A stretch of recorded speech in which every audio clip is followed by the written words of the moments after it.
Durante a campanha eleitoral, o candidato Fernando Haddad prometeu o possível e, sobretudo, o impossível. Prometeu um certo arco do futuro. Disse que resolveria todos os problemas da saúde, da educação, dos transportes, etc., etc. E não usou uma única vez, enquanto candidato, a palavra imposto. Essa só surgiu depois de eleito. A Câmara aprovou na madrugada um imposto espetacular do IPTU. E Haddad acaba de descobrir que cometeu uma ilegalidade. O Supremo Tribunal Federal negou o recurso encaminhado pelo prefeito para conseguir esse aumento. Por que não disse durante a campanha que não teria dinheiro para construir o que prometeu? Isto se chama farsa. Uma das coisas que o aposentado mais gostava na vida era ver os beija-flores se alimentando no jardim da casa dele, em São Miguel Paulista, zona leste de São Paulo. Pela manhã, Hermes Miranda de Souza, de 74 anos, se sentiu mal, com dores abdominais perto do peito, e foi levado às pressas para este posto de saúde da região. O prontuário mostra que o diagnóstico parou na indisposição estomacal e um remédio para aliviar a dor foi ministrado. Ele não fez um exame no meu marido, ele não fez nada. Em vez de pedir um raio-x ou que ele fizesse um eletro no meu marido, ele passou Dramin. O meu marido não estava vomitando, não tinha nada no estômago, não tinha nada. Mas agora se sabe que o problema estava longe de ser resolvido. Hermes tomava vários medicamentos. O mais importante, tinha uma anotação à mão na caixinha. Ele sofria de problemas cardíacos. No dia seguinte, Hermes foi à feira, mas voltou logo. A dor já era insuportável. Ele estava gritando de dor. Ele só gritava, ele não conseguia falar nada. A filha acompanhou o aposentado na ambulância, mas o monitor onde é registrada a condição de vida do paciente não funcionou. E também faltou um medicamento indispensável nos casos de infarte. Eles não tinham adrenalina para reanimar ele. Quando eu entrei na UTI junto com ele, e me colocaram para fora e o rapaz falou para a médica que a gente estava sem adrenalina na ambulância. A filha suplicou aos médicos para que salvassem Hermes. Não é só um homem pequenininho que está ali, é um gigante. Dá atenção. Salva ele, não perde ele não. E não foi feito dessa forma. Ele morreu pouco depois neste hospital. A esposa do aposentado não tem dúvida de que um erro primário de diagnóstico custou a vida dele. Esse médico não atendeu ele como uma pessoa, um ser humano. Ele não atendeu pelos remédios que ele deu, ele não fez um exame no meu marido, ele não fez nada. Para a filha, o problema de Hermes não era difícil de ser identificado, mas agora ele já está morto. Faltou amor. Faltou amor para o profissional, porque quando ele chegou lá, pela idade dele, o profissional sendo um médico, deveria saber que com a idade de 74 anos, com dores abdominais e enjoo, era o começo do infarto. Hoje tão vazio, eu não consigo ficar dentro da minha casa. Não tinha quem não gostasse dele, eu adorava ele, foi a pessoa que eu mais amei na minha vida, foi ele. Primeira coisa que eu pergunto, qual é o futuro dessa senhora aí? O que você acha que vai acontecer com essa senhora aí? Passou a vida inteira do lado do marido, que reverencia o marido como uma figura maravilhosa.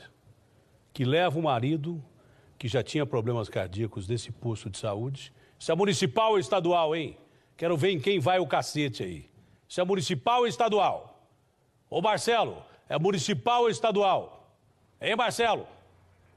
Marcelo! Hospital Municipal... Pois não, Datena, Hospital Municipal Júlio Tupi, aqui no município, que o Rodrigo estava falando, mas é Municipal Hospital, Datena. Municipal, o quê? Aqui de São Paulo? São Paulo, capital. São Paulo, isso. Capital. O prefeito Capital. Haddad, depois o senhor não quer que eu fale do senhor, né? O senhor vai reclamar que eu falo do senhor. Reclamou, inclusive, aqui na televisão, que eu falo do senhor, prefeito. O senhor só aumenta IPTU, aumenta ônibus. E a situação da saúde que está aí, que o senhor diz que é tão preocupado com a luta de classes, que o senhor quer ver o pobre defendido, que o senhor quer ver o pobre andando de ônibus, com essas porcarias de ônibus que tem por aí, que o senhor queria aumentar o IPTU para subsidiar essa porcaria de rede de ônibus que tem aí. Como é que o senhor quer o bem do pobre se o pobre anda mal? Como é que o senhor quer que o cara ande de ônibus e deixe o carro nessa porcaria de ônibus que tem aqui? O senhor aumenta ônibus, o senhor aumenta IPTU, o senhor quer fazer faixa exclusiva que não serve para nada, o senhor quer dividir calçada com bicicleta e as pessoas morrendo nos postos municipais aí.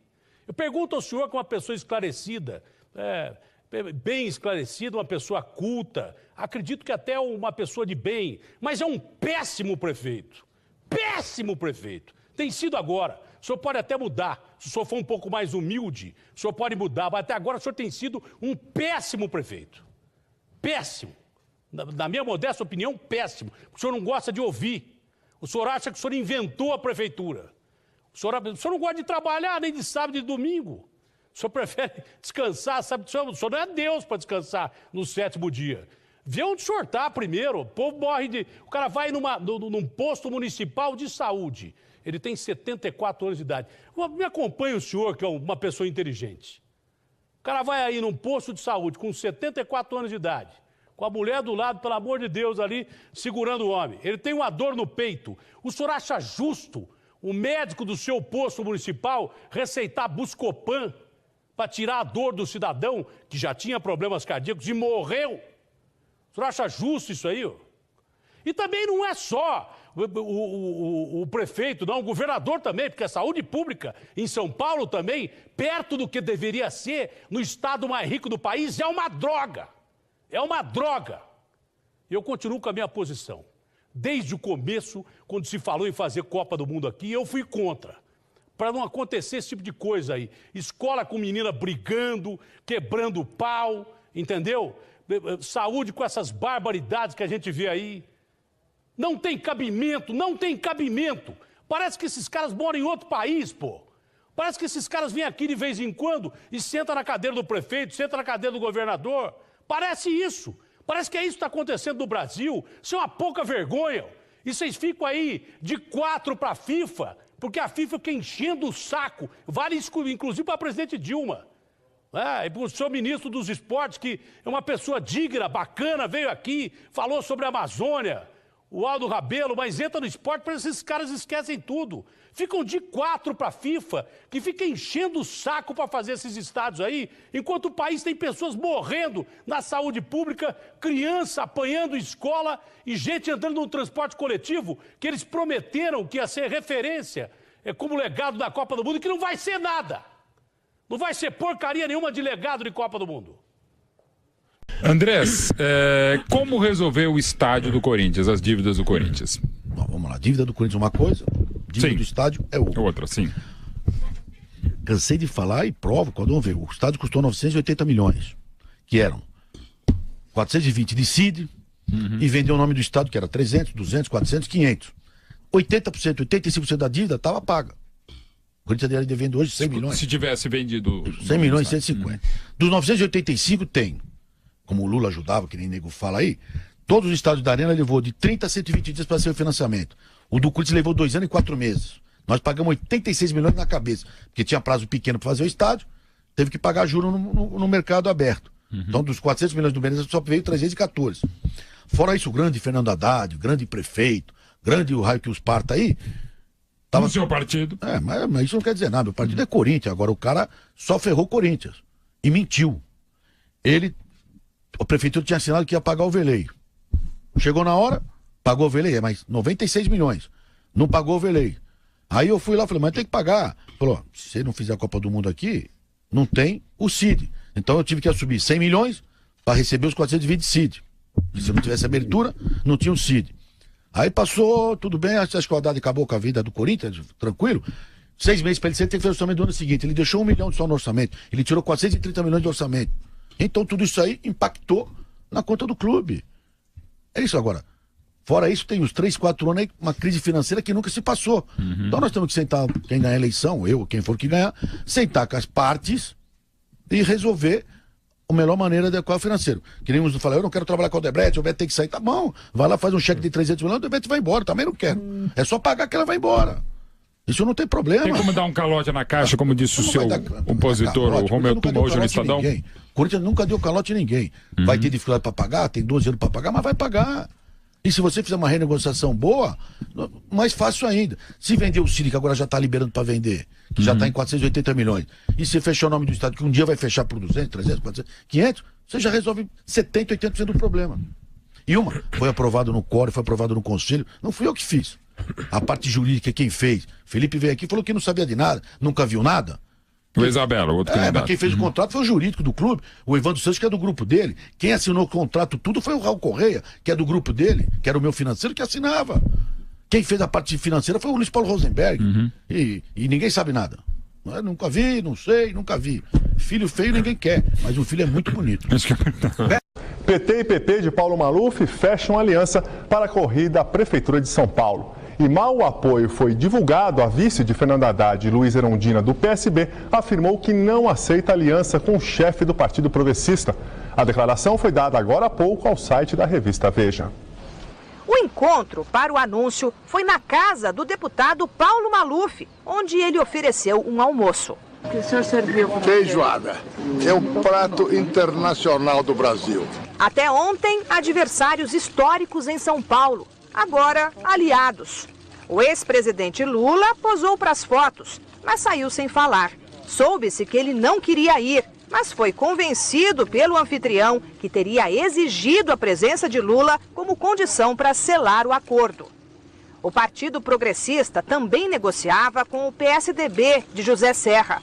A decisão pelo PT foi tomada depois que o partido de Maluf ganhou mais um cargo no governo Dilma, no caso, a Secretaria do Ministério das Cidades. É o nosso candidato porque eu amo São Paulo e por amor a São Paulo, eu tenho plena convicção que São Paulo vai precisar do governo federal para resolver seus problemas. Para a campanha de Haddad, a aliança significa 1,5 minutos a mais na propaganda eleitoral na TV.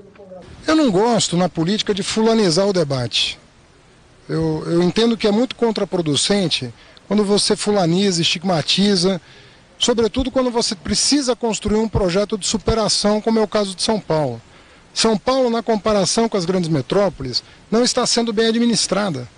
A população está ressentida em relação a isso. Então nós precisamos encontrar pontos de unidade, pontos de união.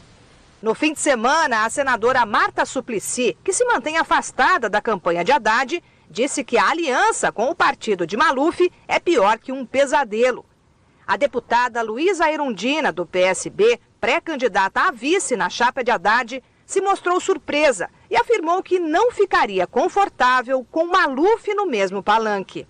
Hoje, o deputado minimizou as críticas e até elogiou as antigas adversárias. Eu sucedi Luísa Erundina. Ela foi uma boa prefeita, uma prefeita correta, decente. Tanto é que vocês viram que não houve absolutamente na sucessão nenhum tipo de perseguição.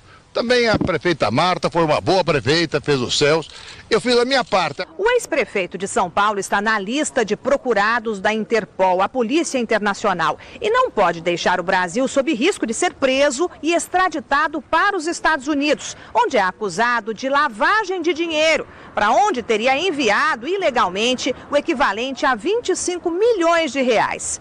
Associar essa suposta conduta à imagem de Fernando Haddad poderia trazer mais prejuízo que vantagem à campanha, avaliam alguns setores do PT. Por isso, já estaria acertado que Paulo Maluf não vai subir ao palanque e nem aparecer na propaganda de TV. Nós vamos avaliar isso com o tempo, de acordo com a necessidade. Nós temos aí várias questões a observar, o tempo é muito exíguo. Basicamente, nós temos hoje palanque eletrônico. O tempo é exíguo, nós vamos fazer o planejamento, como todas as candidaturas farão a sua. Já Paulo Maluf diz que está à disposição.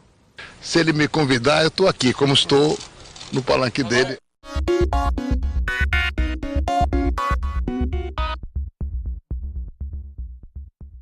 A intuição política do ex-presidente Lula, tão celebrada desde a vitória nas eleições de 2002, foi enterrada nos jardins da mansão de Paulo Maluf.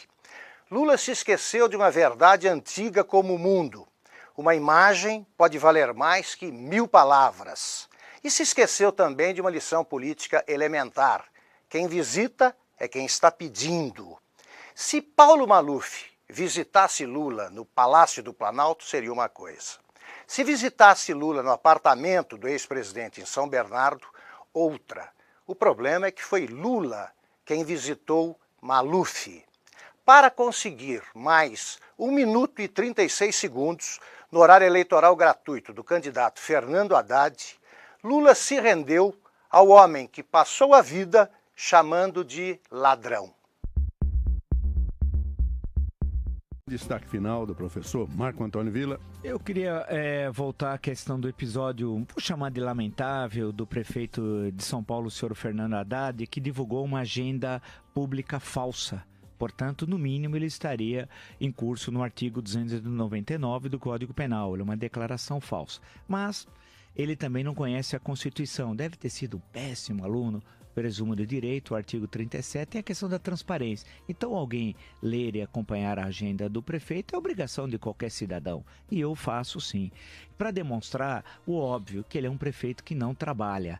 Agora, ele cometeu vários crimes ontem. Ele usou a sua página pessoal do Facebook numa ação orquestrada com dinheiro público, que ele é criminoso, viu, Haddad? Você é criminoso. O que você fez? Articulou via prefeitura, junto com os blogs sujos da esgotosfera petista e depois com outros petralhas, uma articulação para tentar me desqualificar. Mas você é cafajeste, você é moleque, né? Você não tem condições de debater tete a tete. Então você pegou toda essa estrutura, você que é vagabundo, nunca trabalhou, e usou para tentar me desqualificar, né? Para usar dizendo assim, não, a agenda era brincadeira, aquela não era a minha agenda. Isso é crime. Você é bacharel de direito, você tem o registro da OAB, será? Tem de rasgar. Você não sabe nada, cara. Você é um incapaz. Você me atacou chamando de lambibotas, cara. Lambibotas é você que foi lamber a bota do Lula e do Maluf, dois criminosos. Você é fake, é professor fake e pesquisador fake. Você é nada. Você é o pior prefeito da história de São Paulo. E ontem mesmo, quando você teve tempo para fazer essa palhaçada, auxiliado pela organização criminosa do qual você faz parte, chamada Partido dos Trabalhadores, e você é tão criminoso como Lula e a Dilma, e ainda Fernando Henrique sai com você, abraça, vocês vão lá no Teatro Municipal, na Sala São Paulo, porque se fosse Fernando Henrique, até hoje Dilma estaria sentada no Palácio Planalto. Ela não está lá por causa nossa que enfrentamos vocês. Por isso que vocês têm raiva, até ódio. Mas eu vou continuar. Eu vou continuar porque eu defendo a lei, a ordem, a democracia e a república. E você é o exemplo não republicano. E é importante, então você não pensa que com toda essa organização Petralha, você vai me assustar. Nada disso, cara. Eu vou continuar a mostrar que você é um incapaz, você não merece estar à frente de uma cidade tão importante que teve excelentes prefeitos. E você é um dos piores da história. Sendo assim, o que você fez aqui com essa divulgação falsa de agenda é crime, cara. E não pensa que com isso me assusta. Você também aproveitou que ontem era o lançamento do meu livro. E você sabia, porque o meu Face tem acesso de milhões de pessoas por semana. E vocês organizaram, portanto, uma armadilha, mas caíram do cavalo. E olha que tragédia. Uma breve chuva em São Paulo morreu uma moça. E, se não me engano, acho que tinha uma filha, né, da moça que está em situação, uma menina está em situação muito grave. Olha a situação. Você brincou com a agenda, mas não estava na rua defendendo os paulistanos, lutando, vendo o que estava sendo, coordenando a situação. Cadê a defesa civil? Cadê hoje você? Você está escondido na prefeitura. Portanto, reafirmo, você é moleque. São Paulo não merece um prefeito como você.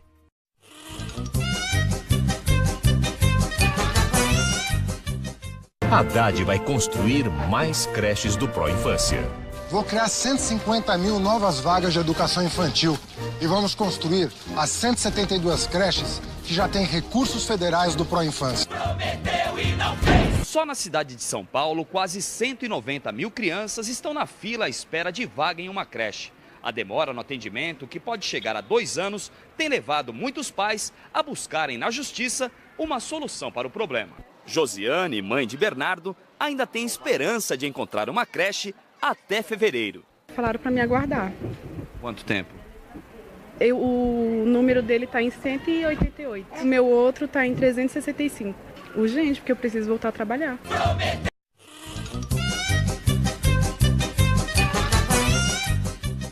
O primeiro passo para solucionar o problema da saúde é a criação da Rede Hora Zero. A grande vantagem dessa rede é oferecer consultas, exames de laboratório e pequenas cirurgias, tudo no mesmo lugar. Assim, você não fica sendo jogado de uma unidade para outra e não perde tempo, dinheiro e nem a paciência. Prometeu e não fez.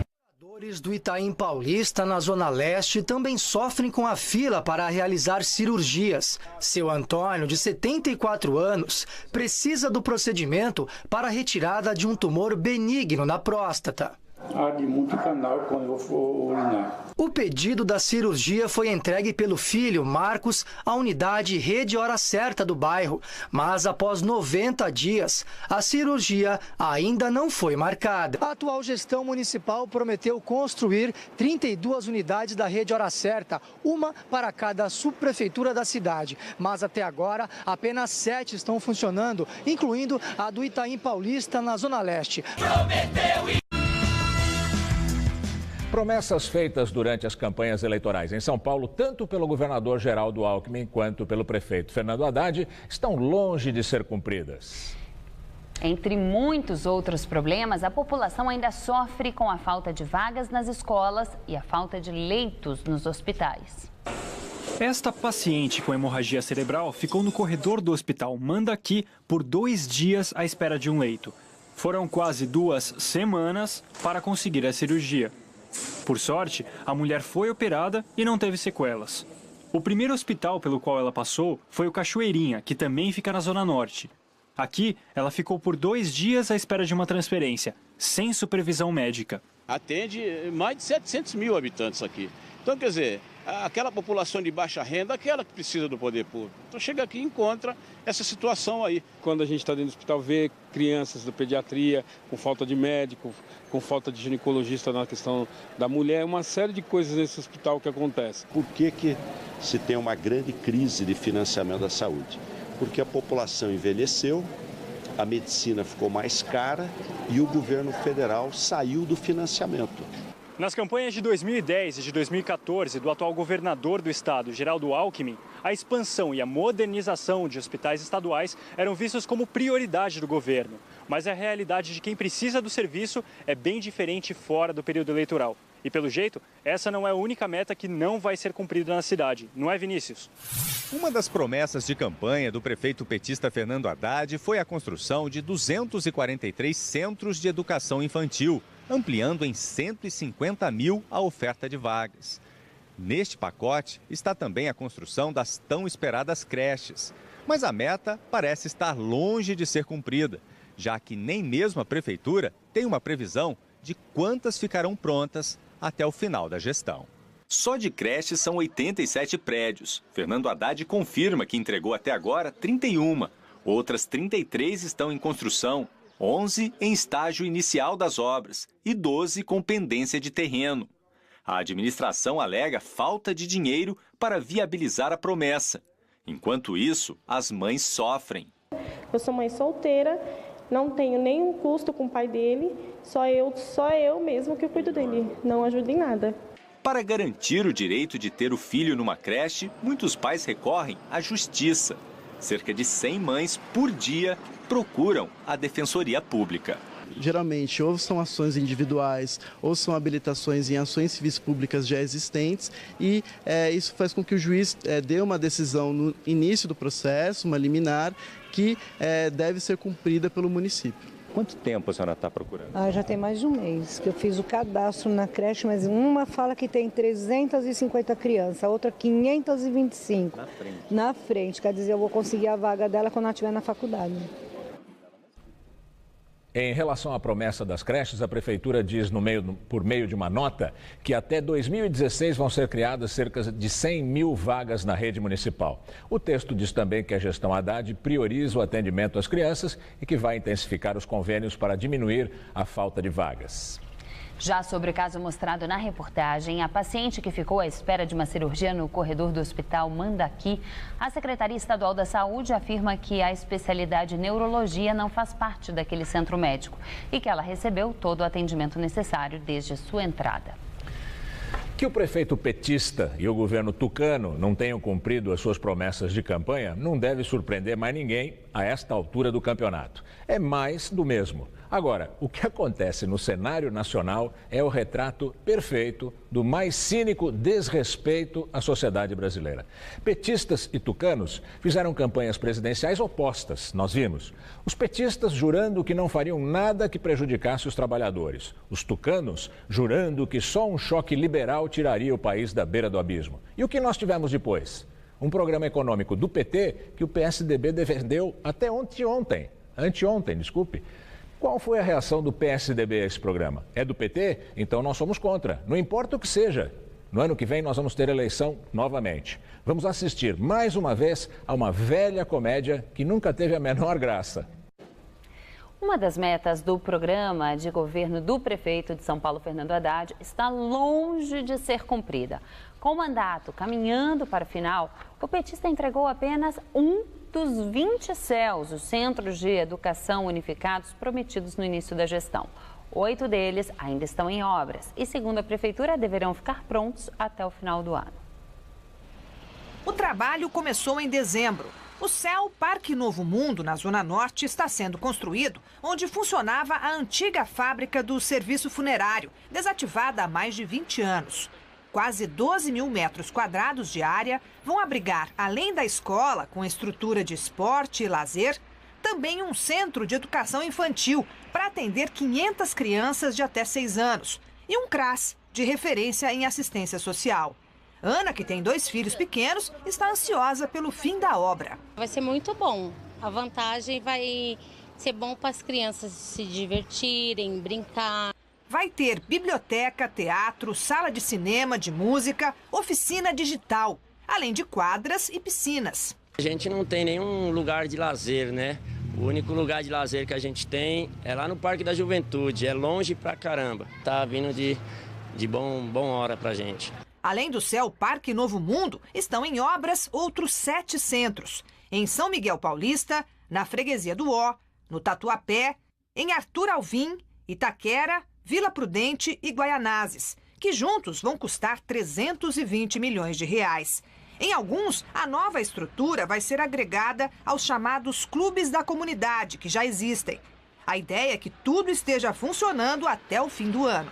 Se o cronograma de obras for mesmo cumprido, a gestão Fernando Haddad terá conseguido entregar menos da metade do que prometeu. A meta estabelecida no programa de governo era a de construir 20 CELs. 11 nem saíram do papel, estão na fase de licitação e de projeto. E 2 não têm nem terreno definido. O único CEL que foi entregue funciona há 1 ano em Heliópolis. Com ele, a rede tem 46 centros na capital. Em 31 deles, a prefeitura ampliou o ensino oferecido, com cursos gratuitos de educação superior. Quase 7 mil alunos estão inscritos em cursos de especialização, licenciatura e bacharelado. Em nota, a Prefeitura de São Paulo afirma que entregou em abril de 2015 o CEL Heliópolis, que você viu. Depois, 8 centros serão entregues até dezembro deste ano. São eles Freguesia do Ó, Parque Novo Mundo, Carrão Tatuapé, José de Anchieta, São Miguel, José Bonifácio e São Pedro, Parque do Carmo e Vila Alpina. Outros 6 CELs estão em processo final de licitação. São eles Pinheirinho d'Água, Taipas, Cidade Tiradentes, Joamar, Tremembé, Campo Limpo, Piracuama e Grajaú Petrolina. Além desses, outras 5 unidades estão em fase de projetos e definição de área. Aí chega na comunidade que ela está esperando ver aquele terrenão vazio.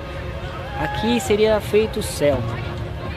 Pô, mas não tem um buraco. Você vê 4 meninos, 5 já, alguns lá no mundo errado, no cantinho, outros empinando pipa, outros ali já não tem o que fazer. Então, isso acaba afetando a comunidade. E isso vai gerar lá na frente mais gasto ainda para o governo. Quando essa gestão deixou de entregar o que prometeu, acabou atrapalhando a comunidade. A comunidade está esperando isso e não tem. Porque tem que ter uma conexão para tirar as pessoas do mundo, né? Porque esse mundo ninguém sabe. Então teve esse CEL aí para trazer a comunidade, para trazer uma felicidade pra gente aí. Antes esse espaço aqui era um lugar cheio de mato, entendeu? E a partir daí céu ser inaugurado, tudo mudou. Hoje tem aula, tem muitas diversões, tem muitas atividades, entendeu? Então, para as crianças foi excelente, foi ótimo, é muito bom e é uma perca muito grande para os bairros que não tem.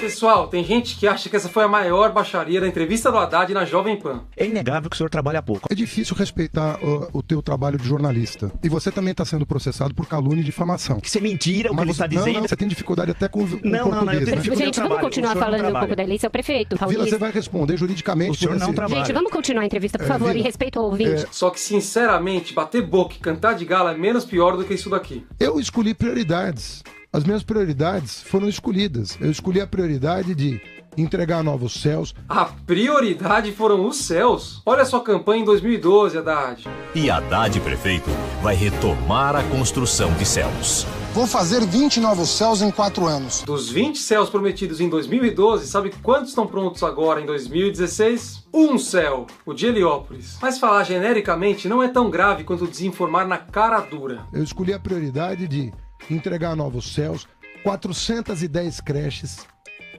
já abertas. Eu entreguei 2 creches por semana na cidade de São Paulo.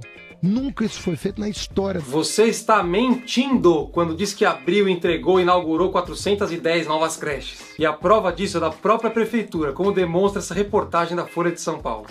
Nesta matéria de junho deste ano, a Folha cita que a prefeitura entregou apenas 38 das 243 creches prometidas. Na época, se você visitasse o site da prefeitura, encontraria 38 creches concluídas e 54 encaminhadas. Ou seja, a prefeitura passou a tratar contratos de convênio no papel como creches construídas de alvenaria. E nada contra a ideia de creches conveniadas. Mas construir uma creche nova é muito diferente de aproveitar uma antiga. Até porque a fila por uma vaga na creche subiu de 94 para 103 mil crianças. Não construir as creches prometidas fez falta. No site da prefeitura, a meta real ainda está publicada. Obter terrenos, projetar, licitar, licenciar, garantir a fonte de financiamento e construir 243,6.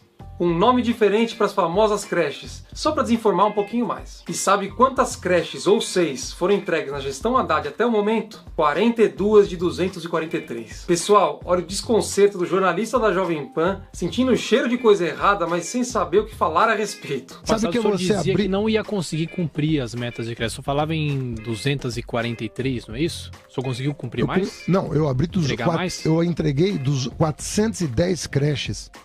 410 creches. Vamos no detalhe? Quando o jornalista pergunta pro Haddad se ele cumpriu a meta, ele vai falar que cumpriu. Mas daí ele lembra que não pode e troca as palavras por um termo genérico. Olha só. Só conseguiu cumprir mais? Não, eu abri dos eu entreguei dos 410 creches. Sinto muito, não é usando o seu vocabulário que você vai escapar ao fato de que está mentindo para a população. Firmar contratos de convênio não é entregar, abrir, muito menos inaugurar uma nova creche. Eu fico bastante feliz quando eu visito. Infelizmente não consegui inaugurar os 410, né?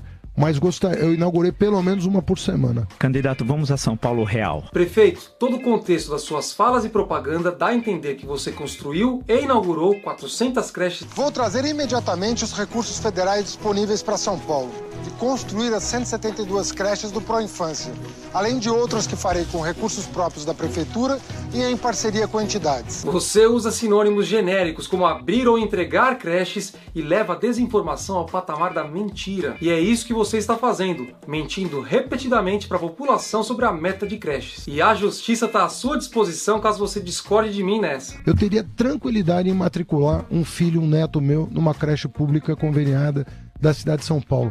Ela é tranquila. E se você não está tranquilo quanto à transparência nas metas da prefeitura e quer mais clareza no discurso do prefeito, compartilhe.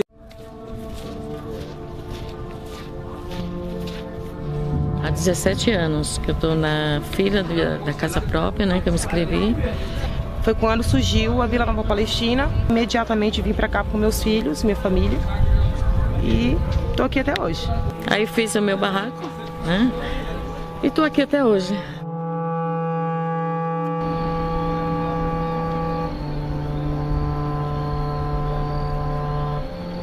Morava numa comunidade aqui próximo, Parque do Lago, com a minha família. meu esposo, meus 3 filhos e eu. Morávamos num porão, era bem úmido lá. Eu acho que é falta de interesse, né? De quem está quem pode, do governo, do estado, de quem pode fazer isso acontecer. Se eles priorizassem, eu acho que isso tinha como ser realizado.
Quando eu acordei com o povo gritando, né, que tava pegando fogo.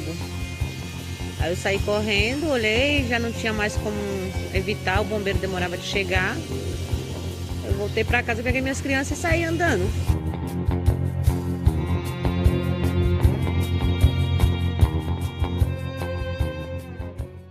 O que eu vi a prefeitura fazer foi botar os guardas metropolitanos aqui para querer tirar todo mundo da comunidade. É a última coisa que a prefeitura fez. Tinha local específico, limitado por eles, entendeu? Aqui você entra, aqui você não entra. O fogo pegou hoje, com 2 dias antes chegou um caminhão de madeira do ano, a prefeitura não deixou entrar, com mais de 1.000. Mais 1.000 homens aqui, parecendo que era uma guerra, de lá em cima lá e aqui embaixo. Botou mais de 10 carros aqui da GCM aqui dentro, pra quê? Aí a comunidade se reagiu, colocou o GCM para fora, aí nessa reação entre nós e ele, nesse combate, eles atingiram uma pessoa com 2 tiros na perna, 2 tiros com arma de fogo. A guarda metropolitana era assim, se engrossar com eles têm o poder, parceiro, eles fazem o que querem, igual a polícia, filho. Anda armado é polícia também, tem um poder, tem um estado na mão, filho.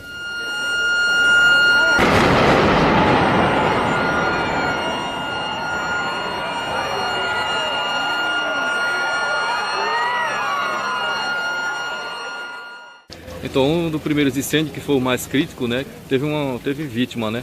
Então, foi meio feio, foi uma tragédia muito grande, que foi na 60% da comunidade, que é na parte de onde tem um prédio, que depois do incêndio teve a implosão do prédio. Aí, depois a prefeitura interditou, levantou um muro, né, mais ou menos uns 3, 4 metros de altura, né, uns 30 centímetros, e até agora nós não temos mais acesso a esse. Tinha bastante família que morava no prédio implodido, né? Tem umas 80 famílias ou mais, entendeu? Crianças, bastante crianças. O segundo incêndio é na área da frente, né? Que é a área de entrada.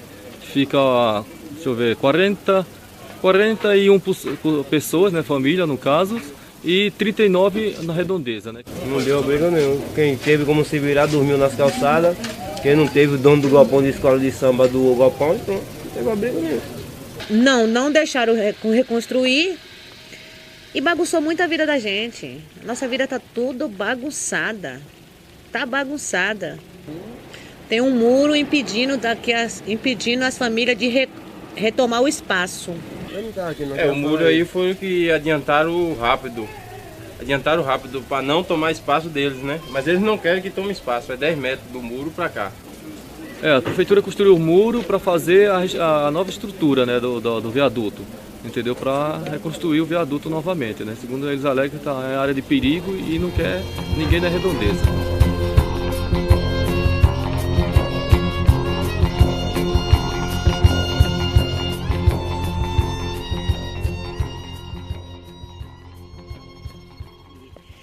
Ofereceram fazer o cadastro e de repente muita gente saiu desesperada e não fizeram esse cadastro, como de fato tem muita gente até hoje que não fizeram esse cadastro, entendeu? Não teve esse atendimento desse Bolsa Aluguel. Aí prometeu o Bolsa Aluguel e prometeram que em 10 meses ia entregar uma tal de uma moradia. Mas essa moradia que eles prometem é para Ponte dos Remédios, eu não conheço. Sei que é longe, eu não conheço bem. Já construíram? Se está construído, a gente também não sabe, entendeu? É uma coisa meio bagunçada. A diferença é sua condições de vida, é seu bolso que fala onde você mora. Então foi assim, toma, você vai receber um aluguel de R$450 e você encontra assim, simplesmente eles falavam, vocês encontram assim, vocês estão pondo muita dificuldade, vocês vão encontrar assim uma moradia lá no fundão.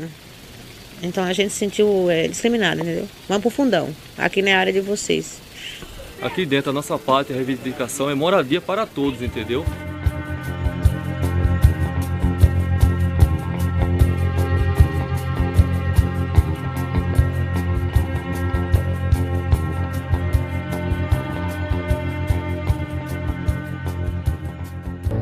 Dona Zéza, nós vamos ter que trabalhar muito para regularizar a situação desse terreno, dar a vocês a propriedade que é de direito de vocês, porque com a propriedade do terreno, toda a sua vida vai melhorar.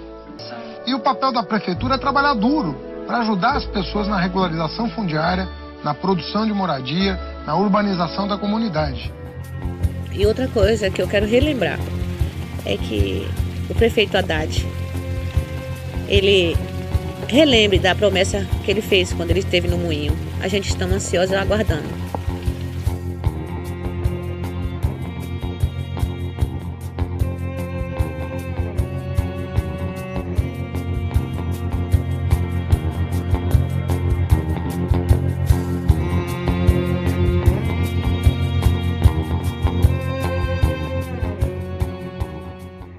Não existe favela no cartão postal. Não existe favela no cartão. Não tem cartão na favela. Não existe favela. Não existe favela no cartão postal. Não existe favela no cartão postal. Não existe favela no cartão. Não tem cartão na favela, não existe favela, não existe favela no cartão postal.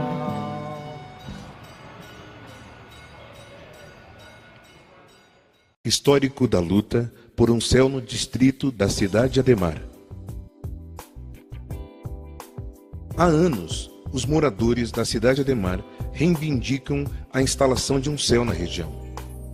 A luta começou durante a gestão da ex-prefeita Marta Suplicy, quando a prefeitura iniciou o projeto CEL, Centro Educacional Unificado, que seria instalado em áreas de grande vulnerabilidade social e econômica da cidade. As audiências públicas do orçamento participativo, realizadas no período, indicaram os céus da Cidade Ademar e da Pedreira, além de creches e EMEIs, como as principais reivindicações da região na área da educação. A subprefeitura da Cidade Ademar sugeriu 2 áreas para que os céus pudessem ser instalados. Uma delas é onde se encontra o céu Alvarenga, na Pedreira, e o outro é o terreno situado na rua Bem-aventurança, Vila Joaniza. Em 2004, surgiu outra possibilidade de área para o céu da Cidade Ademar, o Clube dos Funcionários da Caixa Econômica Federal. O local chegou a ser vistoriado pela prefeitura, mas o processo também não avançou e, infelizmente, o equipamento não saiu. Em 2007, o Fórum Social da Cidade Ademar e Pedreira retomou a luta por um céu e mais creches, e com o apoio de 3 concegues da região, Jardim Miriam, Vila Joaniza e Cidade Ademar, protocolou o documento junto ao poder público, reivindicando a instalação dos equipamentos.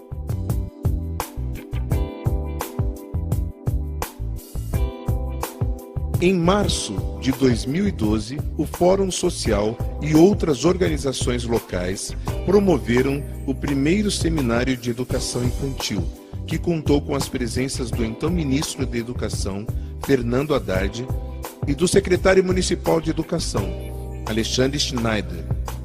Na ocasião, os participantes do seminário reivindicaram ao ministro e ao secretário mais creches e EMEIs para a região. Durante a campanha eleitoral daquele ano, o Fórum entregou aos candidatos a prefeito um conjunto de propostas para o futuro plano de metas da cidade. Entre as propostas entregues ao candidato Fernando Haddad estão a instalação de um CEL e a construção convênio de creches e EMEIs.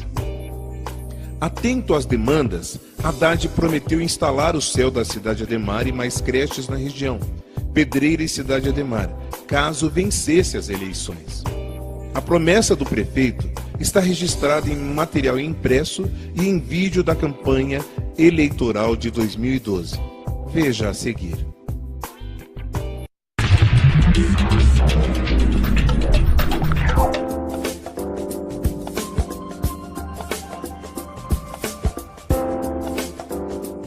Qual que é a proposta do senhor? Para quê? Me pergunto. Educação?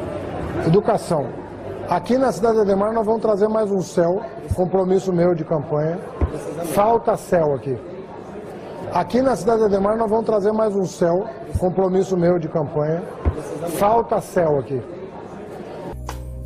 Desde então, a demanda pelo CEL tem sido colocada em todas as audiências públicas promovidas pelo poder público. E diversas cartas foram protocoladas na prefeitura, reafirmando a reivindicação. Um desses documentos foi entregue ao prefeito em mãos e ele assinou o seu recebimento. Além disso, o Conselho Participativo da Cidade Ademar encaminhou carta à Secretaria Municipal de Planejamento solicitando que um dos 20 CELs previstos no plano de metas da prefeitura fosse instalado na região.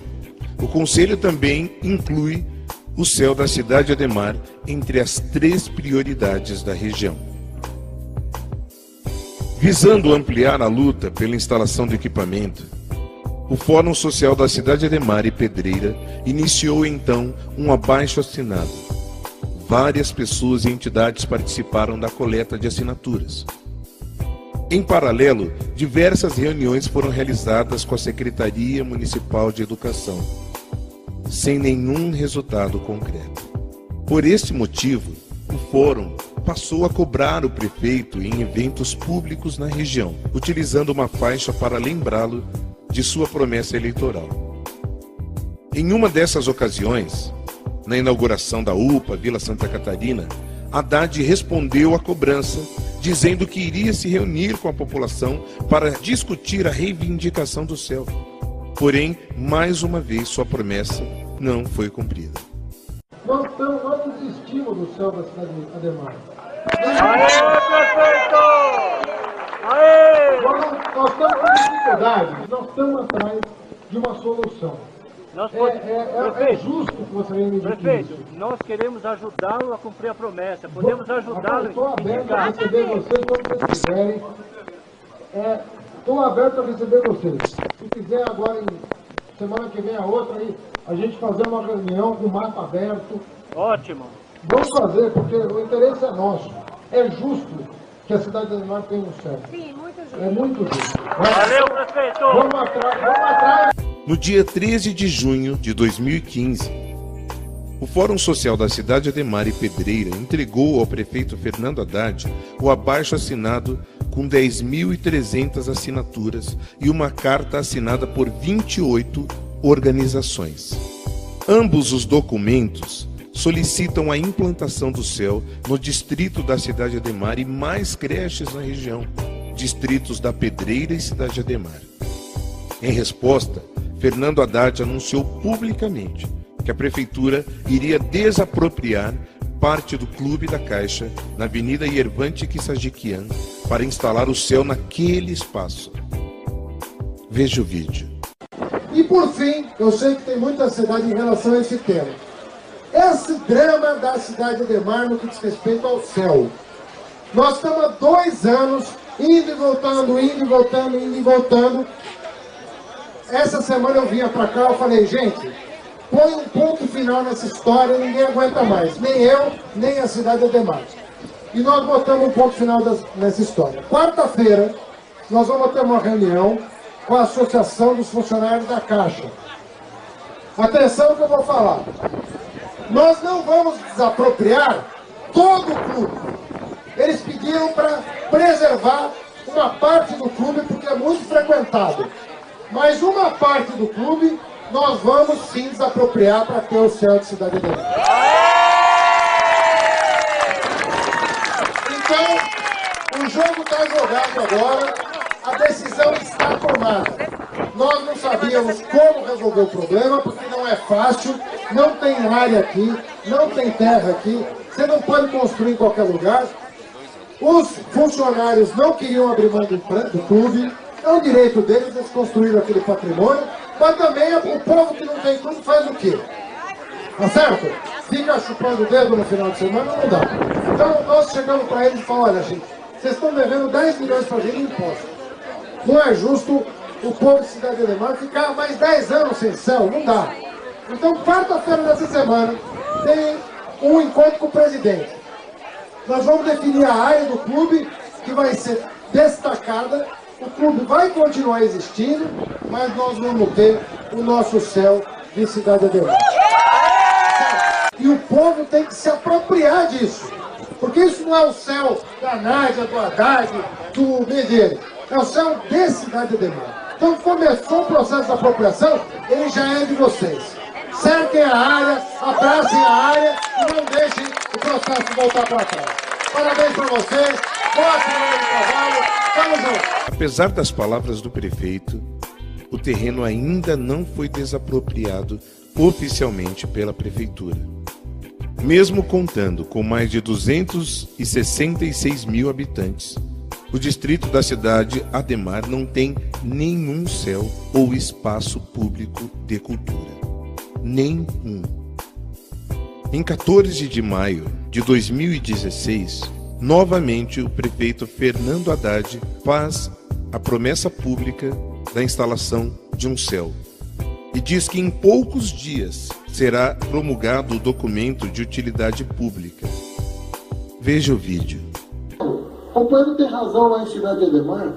Nós agora, recentemente, chegamos a delimitar o perímetro do céu de Cidade Ademar, porque nós não queríamos desapropriar o clube dos bancários, da Caixa, porque eles também têm direito.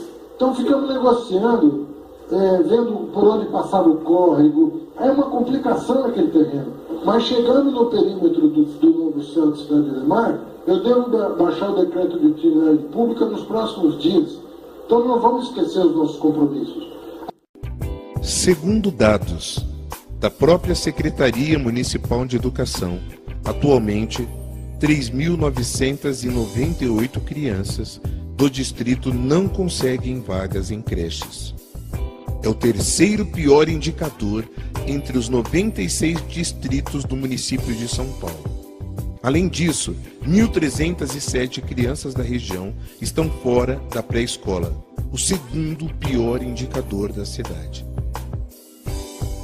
Cidade Ademar é o distrito de São Paulo onde as crianças demoram mais tempo para conseguir uma vaga em creche. A instalação de um céu na Vila Joaniza atenderia uma parte importante dessas crianças. Além disso, os espaços de lazer e de cultura do equipamento cumpririam um papel fundamental para os jovens, adultos e idosos da região.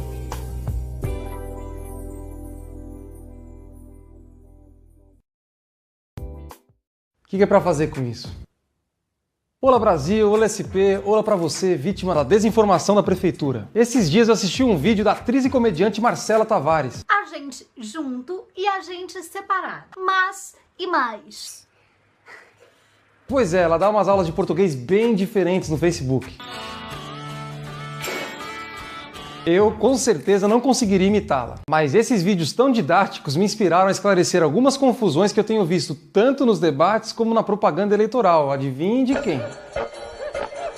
Pois é, vamos começar pelo transporte público municipal, o famoso busão. Corredores de ônibus ou faixas de ônibus. Nos corredores, os ônibus circulam no lado esquerdo da pista em período integral. E os pontos de parada são adaptados para um número enorme de passageiros. No corredor, os ônibus não compartilham a via com outros veículos e o fluxo não é interrompido por conversões. As faixas de ônibus são bem mais simples e basta tinta e placas para implementá-las. Elas ficam na faixa da direita da pista e funcionam em períodos pré-determinados. Os pontos de parada são normais e os demais veículos entram na faixa quando precisam virar à direita. Ou seja, entre corredores e faixas tem uma diferença gigantesca de complexidade, de custo e de benefícios à população. Por exemplo, o corredor da Berrini beneficia 100 mil pessoas por dia, tem apenas 3 quilômetros, custou 45 milhões de reais e excedeu seu prazo de entrega em 30%. O fato é que corredor e faixa são duas coisas diferentes que o prefeito adora juntar para desinformar a população. Ao definir suas próprias metas, Haddad prometeu 3 pontos importantes para o transporte público. 23 corredores de ônibus, totalizando 173 quilômetros, ou 150 quilômetros, dependendo da fonte. Aumentar a velocidade média dos ônibus para 25 quilômetros por hora no horário de pico. Construir terminais e integrar os corredores ao Arco do Futuro. Mas vamos à realidade dos fatos e números. Foram entregues apenas 35 quilômetros de corredores de ônibus, menos que a metade da gestão da Marta. A velocidade média dos ônibus está em alucinantes 17 km por hora no pico da tarde e 16 km por hora no pico da manhã. E o principal projeto do Haddad, o Arco do Futuro, foi totalmente abandonado. Sofremos a ameaça de um grande colapso em um futuro próximo. É preciso um prefeito que rompa esse imobilismo, que melhore os problemas do presente e que tenha um projeto revolucionário para o futuro. Para criar este projeto, eu ouvi nossos melhores urbanistas. Demos a ele o nome de Arco do Futuro. Acompanhe no mapa esta linha que começa na Avenida Cupecê, segue o Pinheiros e o Tietê, toca Osasco e Guarulhos e passa pela Avenida Jacupêssego até a divisa com Mauá. Imagine essa linha como um eixo de desenvolvimento para onde vamos atrair empresas, estimular construções e melhorar o sistema viário através de novas vias e melhor aproveitamento das avenidas já existentes. É o Arco do Futuro. Vamos ter que deixar o Arco do Futuro no passado. O prefeito sabe que pisou na bola nos corredores de ônibus, mas tenta disfarçar a mancada com as faixas de ônibus sem planejamento. Sabe como é, precisa mostrar serviço e ter algum número grande para apresentar. E já que estamos falando de mobilidade, vamos à principal vitrine dessa gestão. Bicicletas, ou melhor, os caminhos de tinta pelos quais elas trafegam. O prefeito adora alardear que já entregou mais de 400 quilômetros de ciclovias. Mas espera aí, onde que isso aqui é ciclovia? Isso aqui. Nossa, que isso? Meu Deus. Tem mais? Tá, chega, já entendi. Então, esse é o segundo ponto, ciclovia ou ciclofaixa? Ciclovias são as pistas de bike que contam com algum tipo de separação física, isolando os ciclistas dos demais veículos. São exemplos de ciclovia a Berrini, a Paulista e a Faria Lima. Esta última superfaturada em mais de 30 milhões de reais, segundo constatação da própria prefeitura. Já as ciclofaixas são apenas chão pintado. Tá, de vez em quando tem um olho de gato ou uma tartaruga, mas não há nenhum tipo de separação física entre o ciclista e os outros veículos. Em termos de complexidade, custos e segurança, não dá nem para comparar ciclovias com ciclofaixa. Mas alguém aí já ouviu o prefeito falar delas separadamente? Eu fui atrás dos números e sabe o que eu descobri? Nada. A CT não divulga a quilometragem de ciclovias e ciclofaixas individualmente. Para piorar, nomeia as obras dependendo da predominância de vias segregadas ou não segregadas. É incrível como tem mais ciclovia no site da CT do que na rua. Mas o que se vê no dia a dia é muita ciclofaixa mal planejada e insegura. Então, se você também acha que o prefeito deveria ser mais preciso na sua terminologia, compartilhe esse vídeo. Agora, 2h18. Fernando Martins tem informações. Boa tarde, Fernando. Boa tarde, Vitor. Boa tarde a todo mundo que acompanha o jornal Jovem Pan. A situação de Fernando Haddad não é muito boa, viu, Vitor? Porque o Ministério Público de São Paulo denunciou o ex-prefeito de São Paulo, Fernando Haddad, por corrupção passiva e também lavagem de dinheiro e formação de quadrilha, por suspeita de pedir pouco mais de 2,5 milhões, 2,6 milhões à construtora UTC para pagar dívidas de sua campanha. Isso à época da campanha para a Prefeitura de São Paulo. A assessoria de Fernando Haddad disse estar surpresa com essa denúncia num período eleitoral, afirmando que o delator do caso, o ex-presidente da UTC, teve delações negadas pela Justiça. A denúncia diz que o pedido de recursos ao ex-presidente da UTC, Ricardo Pessoa, entre abril e maio de 2013, foi feito por meio do então tesoureiro nacional do PT, João Vacari Neto, que pretendia inicialmente obter 3 milhões de reais para pagar trabalhos feitos a uma gráfica, trabalhos de campanha, essa gráfica inclusive pertencente ao ex-deputado estadual Francisco Carlos de Souza, o Chicão. O promotor Marcelo Mendroni, que é autor da denúncia, diz que Vacari Neto representava e falava em nome de Fernando Haddad.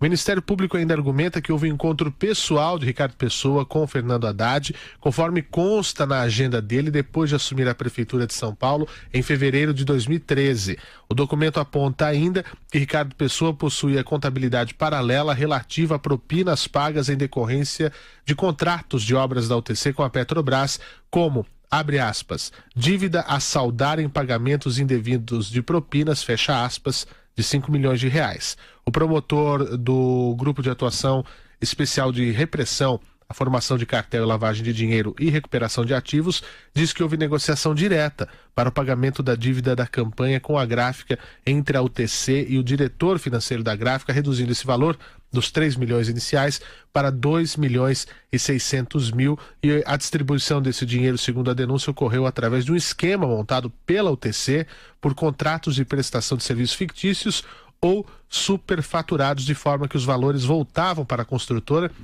e eram repassados a contas de Caixa 2 junto ao doleiro Alberto Youssef, um dos delatores de esquemas de desvio de recursos públicos na Petrobras e no governo federal no âmbito da Lava Jato, Vitor. Pois é, né? É mais um desgaste para o ex-prefeito Fernando Haddad, mas isso não altera em nada. É bom deixar clara a situação eleitoral dele, né? Por enquanto ainda não há reflexo nenhum, mas é mais um desgaste para essa campanha do PT, né? A expectativa agora é de que nos próximos dias o ex-presidente Lula de fato abdique da candidatura, o PT desfaça essa farsa, né? E assuma logo que a candidatura é de Fernando Haddad, com a Manuela Dávila como vice, né? Então, isso vai se somando aí a ficha do Haddad, né? Mais um caso que atinge diretamente a candidatura do PT, né? E você lembra agora a questão de Lula, a sua defesa continua insistindo e recorrendo, diz que a orientação, inclusive o advogado Luiz Fernando Pereira, atua lá no TSE para continuar apresentando os recursos que insistam na candidatura à presidência. Eu não sei em que se sustentam, mas essa história ainda vai continuar. Então tem esses dois pesos que o PT vai ter que carregar agora. Essa denúncia contra Fernando Haddad, que era o vice, né, dessa chapa fake, né, Lula-Haddad, e o próprio Lula, que a defesa continua insistindo que ele vai ser candidato, mas ele é inelegível. É isso, o TSE já confirmou isso na sessão que terminou no sábado pela madrugada, né, e isso não vai mudar, mas mesmo assim o PT vai insistindo, agora recorre ao STF, é possível que essa novela continue mais algum tempo. Obrigado, Fernando, boa tarde. Obrigado. O Ministério Público Estadual denunciou à Justiça o ex-prefeito de São Paulo, Fernando Haddad, por improbidade administrativa e pede a perda dos direitos políticos dele. A Promotoria do Patrimônio Público e Social acusa 5 empresas e 7 pessoas. Entre elas está o ex-prefeito e atual candidato a vice-presidente pelo PT, Fernando Haddad. Segundo os promotores, a UTC repassava valores referentes a contratos de obras públicas para o doleiro Alberto Youssef. O doleiro funcionava como uma espécie de banco informal, que fazia o pagamento de propina ou de Caixa 2 de campanha eleitoral. Dessa forma, Youssef teria repassado 2 milhões e 600 mil reais para a quitação de dívidas da campanha de Fernando Haddad à Prefeitura de São Paulo, em 2012. De acordo com o Ministério Público, o esquema envolveu 2 gráficas que seriam ligadas a integrantes do Partido dos Trabalhadores. O intermediário entre o ex-prefeito e a UTC seria José de Felipe Júnior, ex-secretário de Saúde de Haddad e que atuou em campanhas do PT, e João Vacari Neto, ex-tesoureiro do PT, condenado na Operação Lava Jato.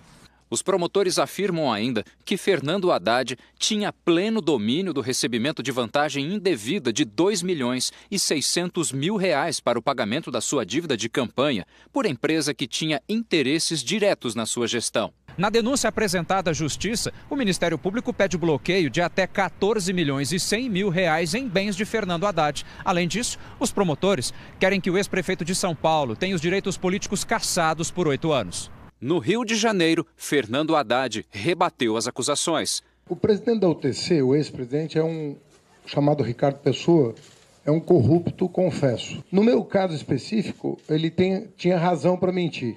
Eu cancelei uma obra bilionária da UTC e da Odebrecht. A executiva nacional do PT disse que a denúncia é falsa e que o Ministério Público de São Paulo é comprometido com o PSDB.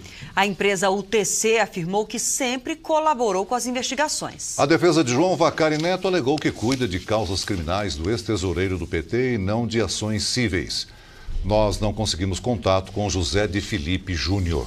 Mais de 50 vias da cidade tiveram a velocidade reduzida desde o início do ano. Pelo menos metade delas estaria no orçamento de R$1 milhão pela troca das placas. Se o superfaturamento for comprovado no inquérito, a CET e as empresas que forneceram a sinalização poderão ser processadas pelo Ministério Público. Então, por que foi trocadas as placas, por que foram trocados os postes, é que há uma investigação a ser feita. E por que foi feito isso? Segundo, qual o preço disso? Se é um preço de mercado, se é acima do mercado, se houve superfaturamento. Terceiro, se houve superfaturamento, quem ganhou com isso? Tentamos falar com o secretário de Transportes, Gilmar Tato, mas a secretaria informou que a compra foi feita pela CET e a companhia não quis se pronunciar. O prefeito Fernando Haddad também não comentou sobre a denúncia.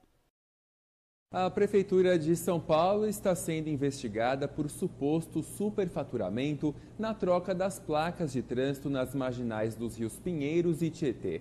O valor gasto pode ser de até 10 vezes mais.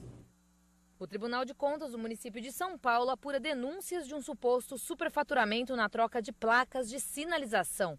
As placas foram substituídas com os novos limites de velocidade nas marginais do Tietê e Pinheiros. Duas empresas, a Meng e a Arc, foram contratadas pela Prefeitura para fazer a sinalização com a instalação de novas placas nas vias. Cada peça oferecida pelas contratadas custou entre R$ 967 e R$ 1.000. No mercado, cada peça pode ser encontrada por valores bem menores, entre R$ 80 e R$ 280. A CET alegou que o valor pago não deve ser calculado apenas pelo custo das placas, já que existem outros gastos da instalação, como suportes, postes ou colunas. Boa tarde a todos. 15 de julho de 2016. Dia 4 de setembro de 2015, eu soltei uma bomba na cidade sobre a denúncia do superfaturamento de placas em São Paulo. No dia 19 de fevereiro deste ano 2016, está aqui para vocês a placa de 50 por hora das marginais e está aqui Camilo Cristófaro Martins Júnior, R$ 85. Ok? Rede Record, Prefeitura paga R$ 1.000 cada placa. Diário de São Paulo, Prefeitura paga R$ 1.000 cada placa. Rede FM Band News, Prefeitura paga R$ 1.000 cada placa.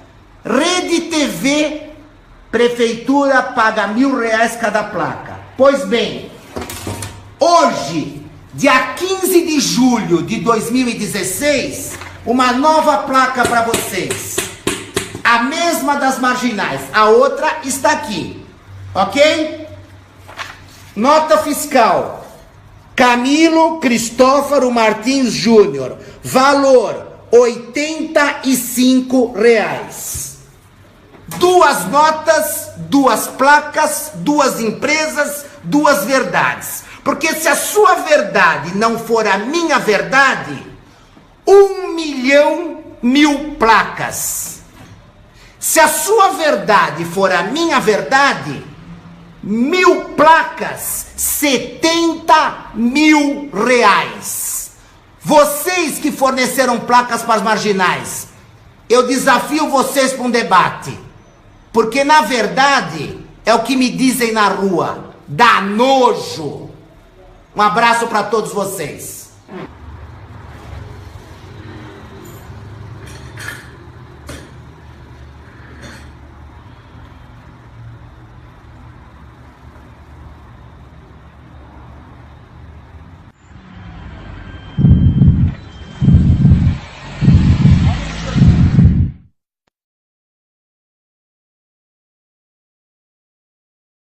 Mas eu quero dizer, nós não aprovaremos nenhuma taxa e eu prometo acabar com a taxa da Controlar, que foi criada pelo Kassab, na minha opinião, uma taxa abusiva e um contrato que está sob suspeita do Ministério Público, representando mais de 1 bilhão de prejuízo para a cidade.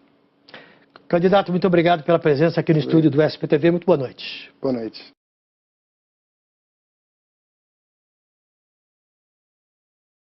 O prefeito Fernando Haddad anunciou ontem aos 14 líderes de bancada do Legislativo e à imprensa também mudanças na inspeção veicular. E o projeto de lei será enviado hoje à tarde à Câmara Municipal. Os veículos de outras cidades que circulam aqui por São Paulo por mais de 120 dias por ano vão ter que passar pela inspeção veicular e pagar o valor integral da taxa e sem previsão de reembolso. Já os proprietários de carros licenciados aqui na capital paulista vão receber de volta o valor cobrado pelos testes. Isso só quem for aprovado. Aliás, só quem for reprovado perderá o direito da devolução do pagamento a Controlar. Eu converso agora com o vereador do PSDB, o André Matarazzo. Qual é a posição do senhor a respeito desse projeto de lei apresentado pelo prefeito Haddad? Bom, ele ainda não apresentou, né? Ele está dizendo que o prefeito disse que vai apresentar o projeto desde que tomou posse, e o que eu vejo até agora é ele tergiversar sobre o assunto. Inclusive, para quem prometeu terminar com a taxa de inspeção veicular, pelo que eu vi ontem, ele está criando uma nova taxa. É a taxa intermunicipal. Mas eu quero dizer, nós não aprovaremos nenhuma taxa e eu prometo acabar com a taxa da Controlar, que foi criada pelo Kassab, na minha opinião, uma taxa abusiva e um contrato que está sob suspeita do Ministério Público.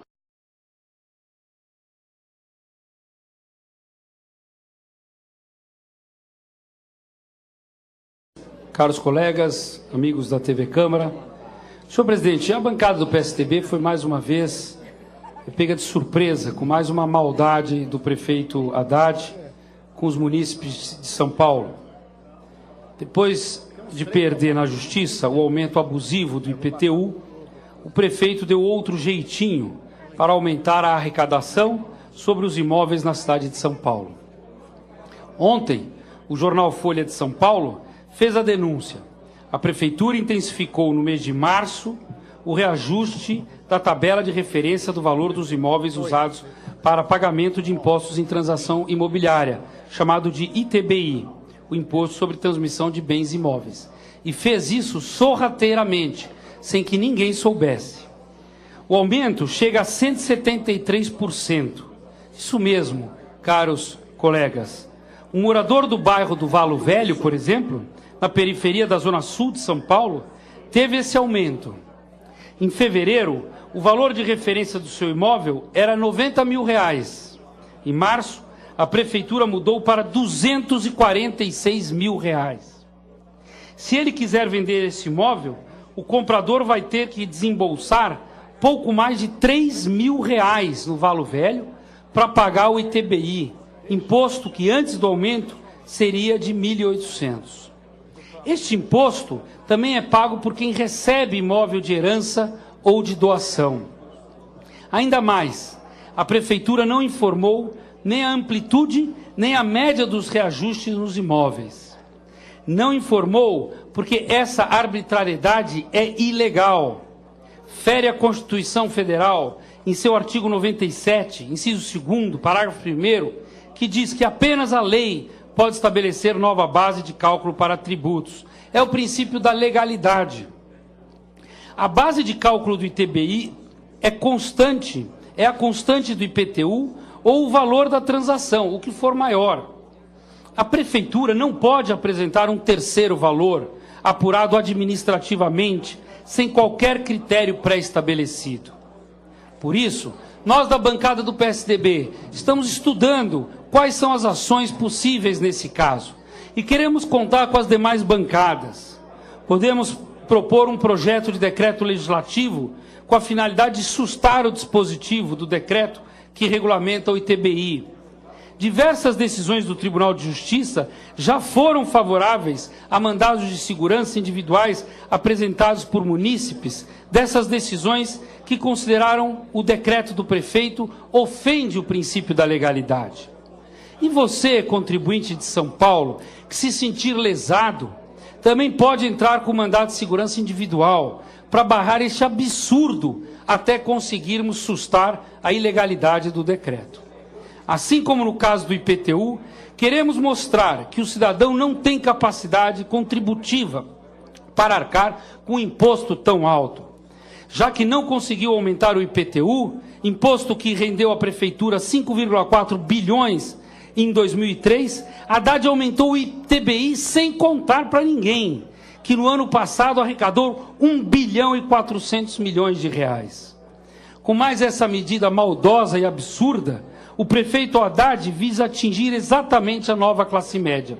Quem vai comprar o seu primeiro imóvel, aqueles que estão saindo do aluguel para poder realizar o sonho da casa própria, terão que pagar uma barbaridade de imposto sobre transação imobiliária.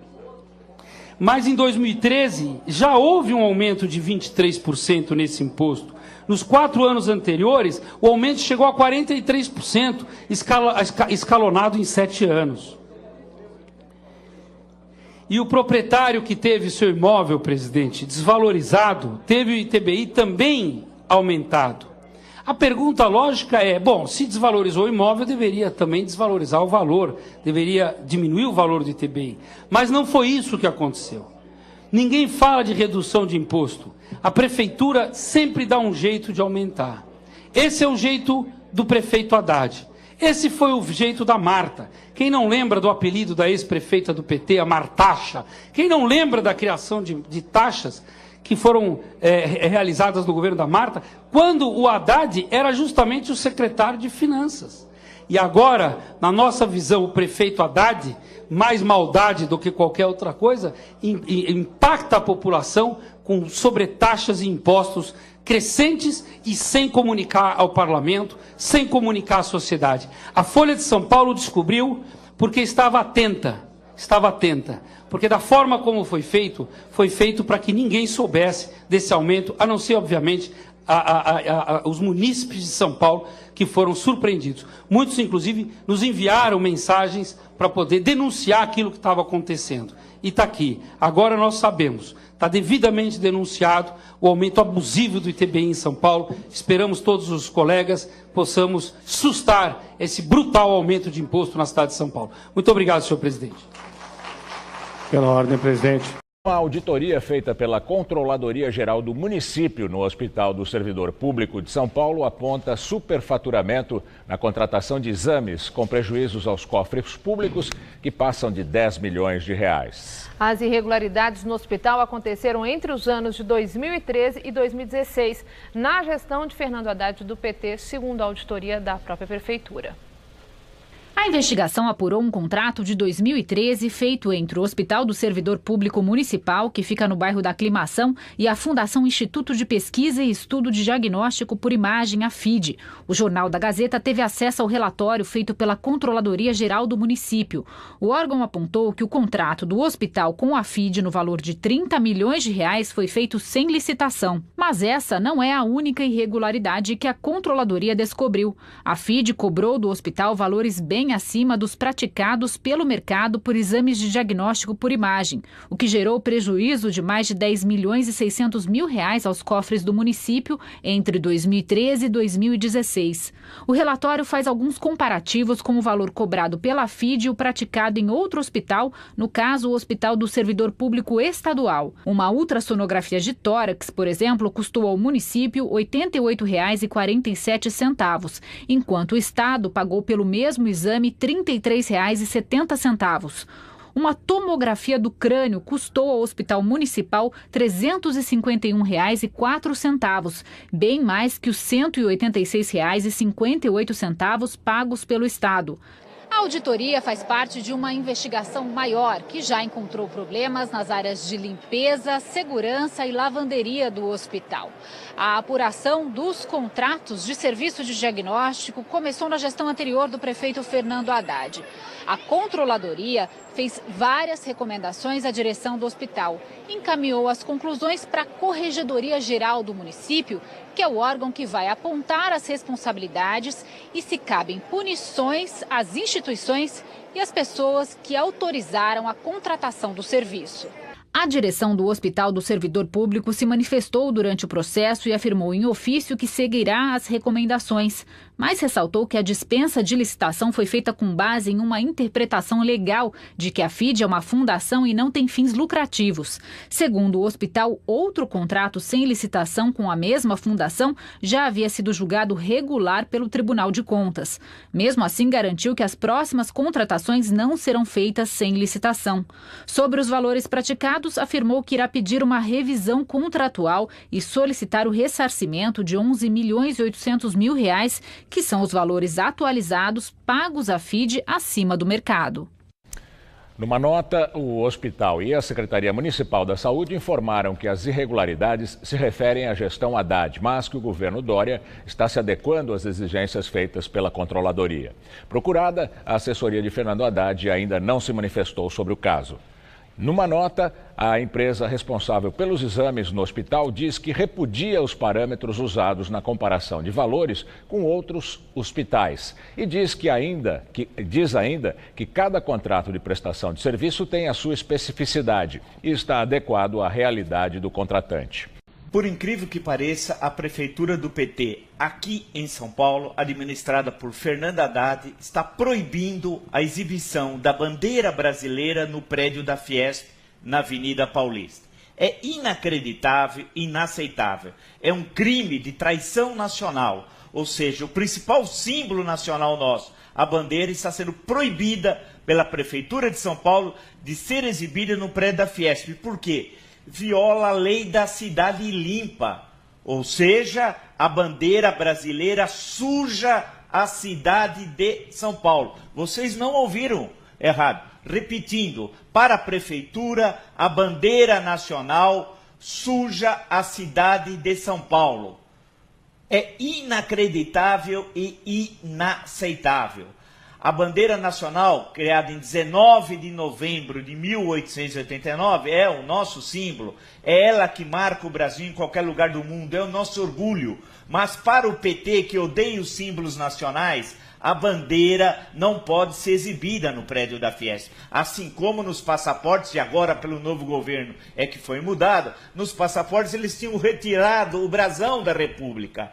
É aquela questão, o PT odeia os símbolos nacionais, nós temos de protestar, não é possível, por exemplo, na própria Avenida Paulista, tem muitos apartamentos aqui, além de ser toda a parte comercial da avenida, e muitos apartamentos colocaram a bandeira nacional, e é um símbolo sim, não é um uso político da bandeira, como disse a prefeitura. É uma demonstração de civismo, de patriotismo, de identificação com os destinos do nosso Brasil. Se o PT é um partido traidor da pátria, os brasileiros não são.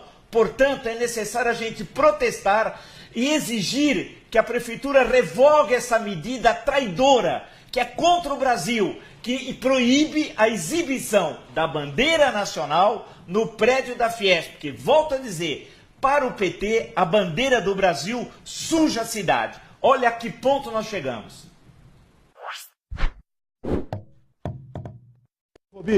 Onde começou o kit gay? Começou no Diário Oficial da União de 12 de abril de 2010. Ô Haddad, pare de mentir. Fernando Haddad, para de mentir.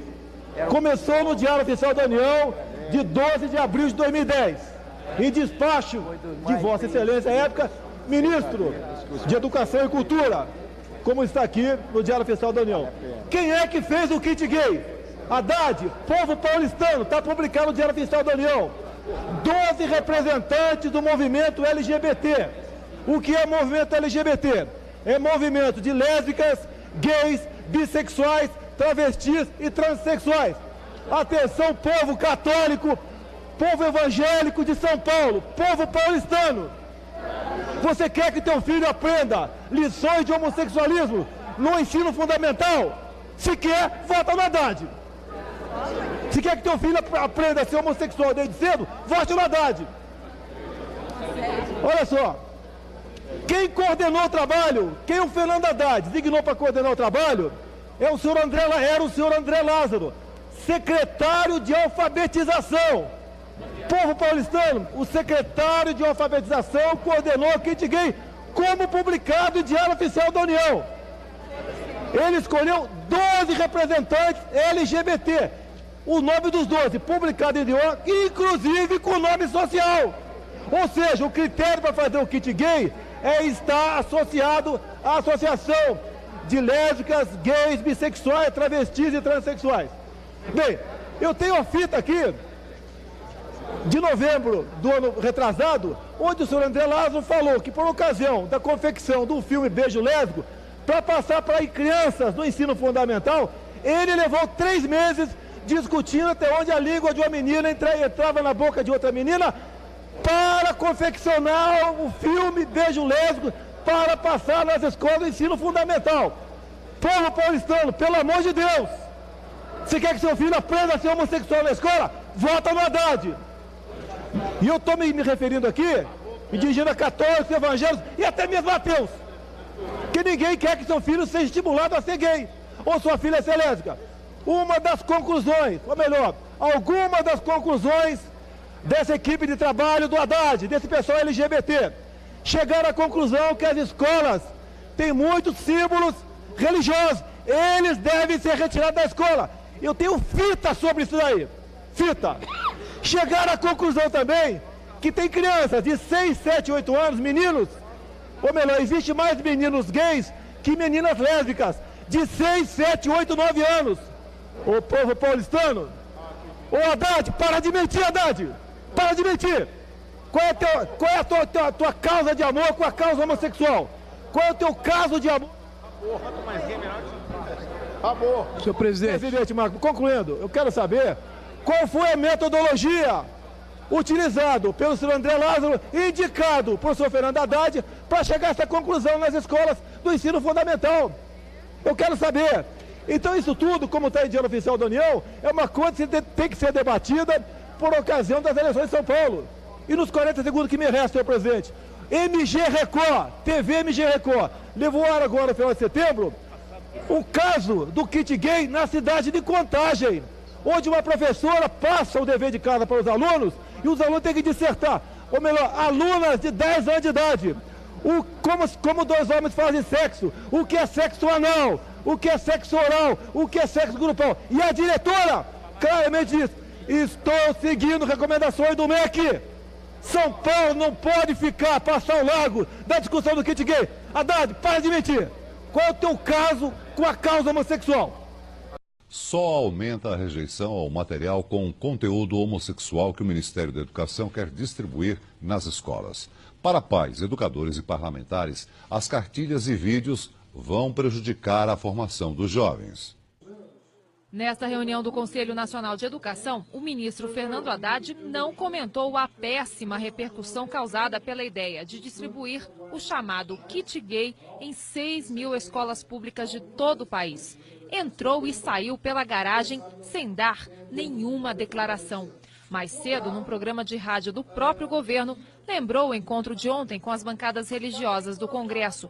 Confirmou que vai ouvir a opinião dos parlamentares, mas não disse se vai aceitar as sugestões para mudar o conteúdo dos vídeos e das cartilhas, apesar da enorme rejeição da sociedade. O que nos foi pedido por alguns parlamentares é que eles pudessem expressar a sua opinião junto a essa comissão de publicação, o que é absolutamente permitido no Ministério da Educação. Isso não significa que a comissão de publicação do MEC acatará ou deixará de acatar uma opinião. A declaração aumentou a reação negativa no Congresso. Alguns deputados não aceitam a distribuição desse material sem mudanças. Acham que o chamado kit gay esconde, na verdade, uma propaganda homossexual que pode ser extremamente prejudicial para a formação de toda uma geração. A dosagem do remédio está muito forte para o doente e isso não funciona positivamente. Há uma rejeição por parte da sociedade. Há uma rejeição por parte dos pais nas escolas. Nós católicos devemos também acompanhar, devemos estar atentos, devemos ser vigilantes para que os excessos não sejam cometidos. Uma coisa é a homofobia, nós somos contra. outra coisa é divulgação de materiais dessa natureza para servir como base na formação de crianças e jovens no Brasil. Esta deputada explica a indignação com o material do MEC. O vídeo fala, o rapaz estava em dúvida, ele não tinha uma namorada e sentiu atração pelo colega. Então, ali ensina que ele deve ficar com as duas, que é tudo igual. Isso é promiscuidade. A família brasileira não merece isso. Outro questionamento. Dos 37 milhões de casais brasileiros, o último censo do IBGE apontou que apenas 60 mil são homossexuais, ou seja, menos de 0,2%. Os críticos do kit gay usam esses dados para defender que os vídeos e cartilhas servem somente para propagandear o comportamento de uma minoria. Alegam que a imensa maioria das famílias brasileiras pratica valores bem diferentes. Um abuso por parte do governo, acho que estão entrando numa área que não compete a eles e eu jamais autorizaria eles fazerem isso com os meus filhos. Cuidado nesses vídeos, né? Porque os vídeos eu acho que assim mostram realmente essa coisa da escolha, né? E não da discriminação. A polêmica não é de hoje. Até os técnicos do governo e de ONGs parceiras do Ministério gastaram 3 meses para decidir se um dos vídeos iria incluir um beijo homossexual. Foi o que revelou nesta sessão em novembro do ano passado na Câmara dos Deputados o ex-secretário do MEC responsável pela criação do kit gay. E só para contar uma história, que acho que vale a pena, né? Uma dificuldade era um dos materiais didáticos, um dos filmes, tinha um beijo na boca. E a gente ficou, um beijo lésbico na boca. A gente ficou 3 meses discutindo até onde entrava a língua, né? Então era... Pode... Não, selim podia. Não. Tá bom, então cortaram o selim. Nossa reportagem procurou a Ecos, ONG com sede em São Paulo. Ela elaborou os vídeos e a cartilha em parceria com outras ONGs de Curitiba, Campinas e Salvador. A informação que a gente recebeu lá na ONG é que só a pessoa responsável pela elaboração do material pode falar sobre o assunto. Então eu vou tentar agora entrar em contato com essa pessoa pelo celular, porque hoje ela não foi trabalhar lá na sede da ONG. Desligado. A nossa reportagem continuou tentando contato, mas até agora há pouco não foi atendida pela coordenadora do programa Escola Sem Homofobia da ONG Ecos. Começo das aulas e de uma polêmica. A ilustração está muito pesada para eles. Eu acho que está agressiva. O livro Aparelho Sexual e Companhia foi colocado à disposição dos professores das redes de ensino. Aqui, a relação sexual é discutida da forma mais direta. As ilustrações foram montadas como se fossem um gibi e o texto também é ousado. Neste quadrinho, a frase é: eles se beijam e ao mesmo tempo tiram a roupa. Em outro, o desenho mostra um casal de crianças transando, enquanto 3 meninos observam tudo bem de perto. Relação interrompida, como sugere a ilustração, quando a bola de sorvete cai em cima do garoto. Uma aberração, viu? Não deve acontecer isso, porque a criança tem que viver a vidinha dela de criança. Conteúdo totalmente inadequado, afirma o coordenador do Movimento Brasília contra a Pedofilia. Na realidade são inapropriadas para a faixa etária que o livro é indicado. Como, por exemplo, tem uma pergunta lá que fala como é que se transa. E a resposta vai ensinando passo a passo para uma criança de como manter uma relação sexual. Inclusive com imagens, com desenhos de como o menino acabou de beijar a menina e agora eles tiram a roupa, enfim. Tanta liberdade provocou reação e a insatisfação dos pais se transformou em abaixo-assinado na internet.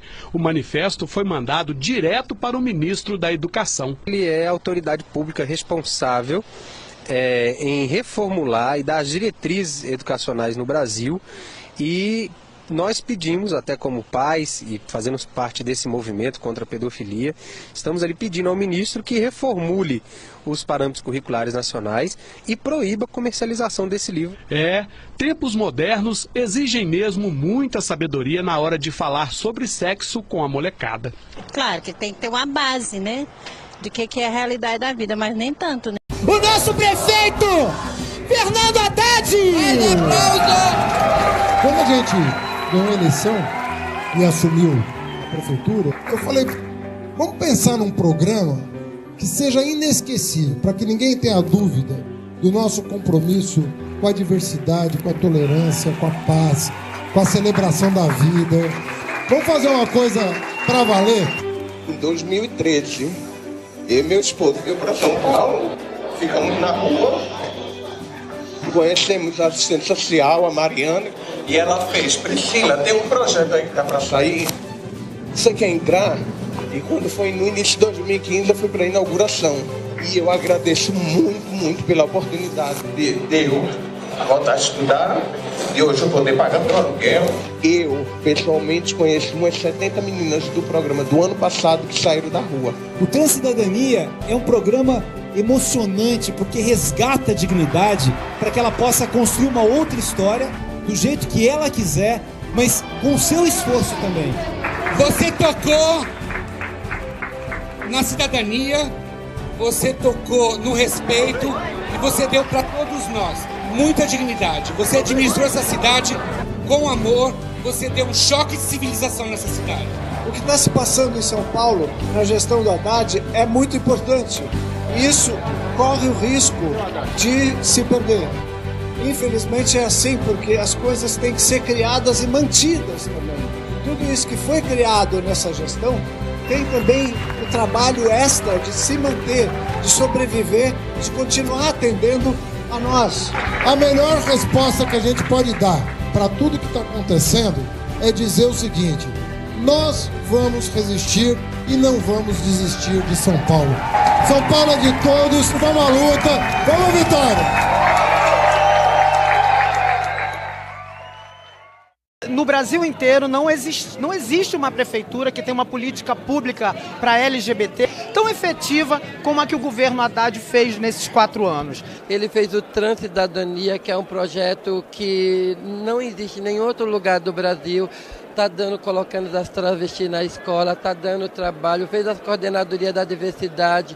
Foram inaugurados 3 centros de cidadania que tem atendimento psicológico, atendimento jurídico, uma pessoa que sofre homofobia. A importância disso, gente, a gente está falando de vida. A gente vive num país campeão de crimes contra homossexuais, né? A cada 2 dias um homossexual é assassinado. Nós somos o país no mundo que mais assassina travestis e transexuais. Qual é a importância disso? De você pegar uma travesti e você colocá-la na sociedade, de você dar um trabalho a ela, de você levantar a autoestima de uma pessoa dessa para que ela consiga andar na rua sem medo de ser agredida, sem medo de ser assassinada, de cabeça erguida, devolvendo ela para a sociedade. Então, o importante é a gente ter um prefeito que veja todos os lados, todas as regiões. Então, isso é maravilhoso. Então, ele tem que continuar sendo o prefeito de São Paulo.